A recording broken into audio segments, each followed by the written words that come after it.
ఈ ప్రభుత్వం పైన మీకు కోపం ఉంది, కసి ఉంది, అది కక్షగా మారుతా ఉంది. ఎప్పుడు ఎన్నికలు పెట్టినా చిత్తుగా ఓడించడానికి మీరు సిద్ధమయ్యారు. ఒక్క ఛాన్స్ అన్నాడు, జ్ఞాపకం ఉందా? 2019లో ముద్దులు పెట్టాడు, జ్ఞాపకం ఉందా? తల నిమిరాడు, జ్ఞాపకం ఉందా? చెక్కర్లన్నీ కూడా చేతి పెట్టి సవర తీశాడు, జ్ఞాపకం ఉందా? తమిళ్లో అయినాక ముఖ్యమంత్రిగా ఏం చేశాడు? బాధుడే బాధుడు. అవునా కాదా?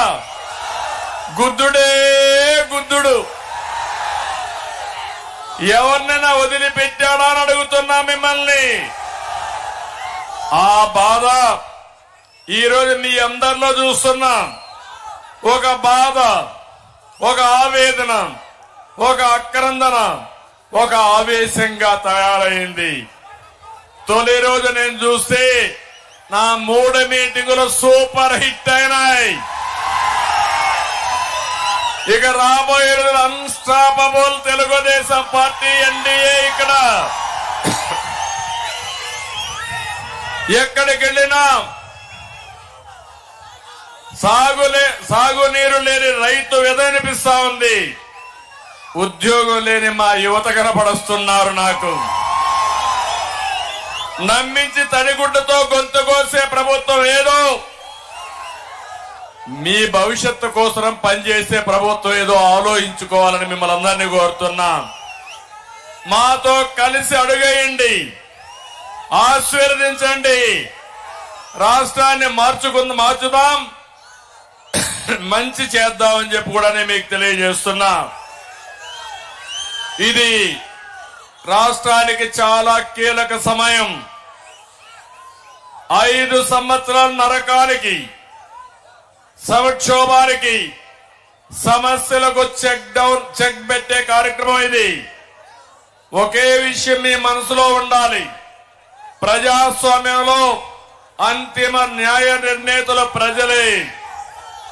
ఓటర్ మహాశయులుగా విజ్ఞప్తి చేస్తున్నా, ఇక్కడుండే ఎవరైనా 5 ఏళ్లలో బాగుపడ్డారా అని మిమ్మల్ని అడుగుతున్నా.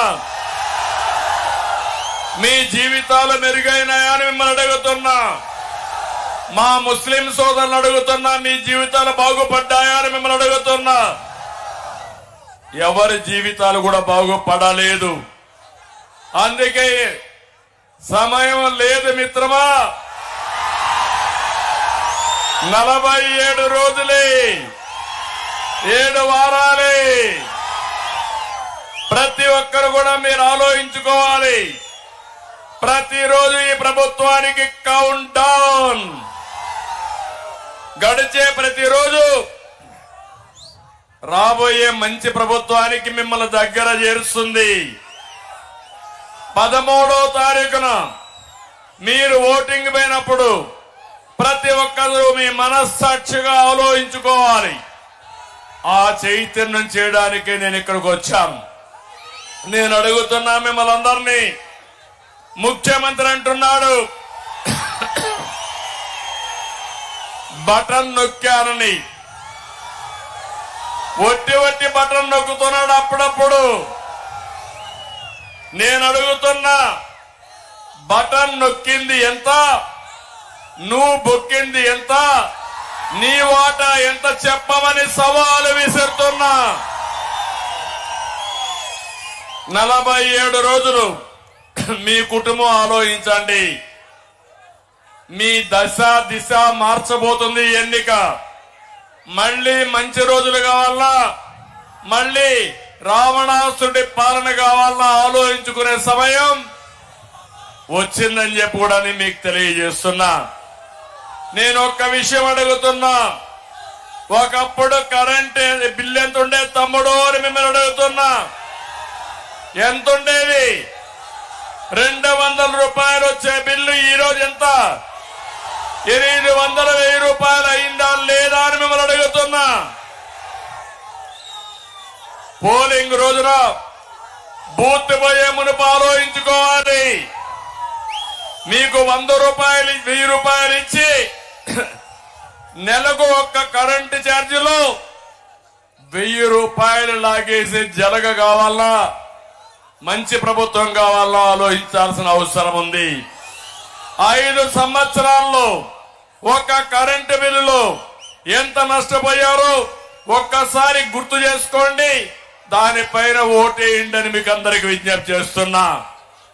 పెరిగిన ఆర్టీసీ రేట్లు గుర్తు రావాలి, చెత్త మీద పన్నేసిన విషయం గుర్తు రావాలి, ఇంటి పన్నులు గుర్తు రావాలి, పెరిగిన పెట్రోల్ డీజిల్ ధరలు గుర్తుకు రావాలి, పెరిగిన రిజిస్ట్రేషన్ అంతా కూడా మీరు ఒక్కసారి నెమరు వేసుకోవాలి. 47 రోజులు ఆలోచించాలి. పక్కన కర్ణాటక రాష్ట్రంలో పెట్రోల్ ఛార్జ్ ఎంత, మన దగ్గర ఎంత ఒక్కసారి ఆలోచించుకోండి. ఇదే కాదు, నిత్యావసర వస్తువుల ధరలు, బియ్యం ధర పెరిగిందా లేదా, పప్పులు పెరిగాయా లేదా, వంట నూనె పెరిగిందా లేదా, ఆడబిడ్డలు కోరుతున్నా పెరిగిన ధరలు ఒకసారి ప్రభుత్వం యొక్క బాధుడిని ఆలోచించుకుని ఈ బాధుడికి ఎవరు కారణమో మీరు ఆలోచించుకోవాలి. ఇక్కడ యువత చూస్తున్నా, నేను ఆవేశంగా ఉన్నారు మా తమ్ముళ్ళు. మీకు ఉద్యోగాలు వచ్చాయా? జాబ్ క్యాలెండర్ వచ్చిందా? 5 ఏళ్లలో మెగా డిఎస్సి వచ్చిందా? మీకు ఒక్క ఉద్యోగం వచ్చిందా? రాష్ట్రంలో ఒక పరిశ్రమ వచ్చిందా? మీరెందుకు వైఎస్ఆర్ కాంగ్రెస్ పార్టీకి ఓటేయాలని అడుగుతున్నా. ఆలోచించారా పిల్లలు అని మిమ్మల్ని అడుగుతున్నా. అందుకే మిమ్మల్ని అందరినీ కోరుతున్నా, వైఎస్ఆర్ కాంగ్రెస్ పార్టీని చిత్తుగా ఓడించడానికి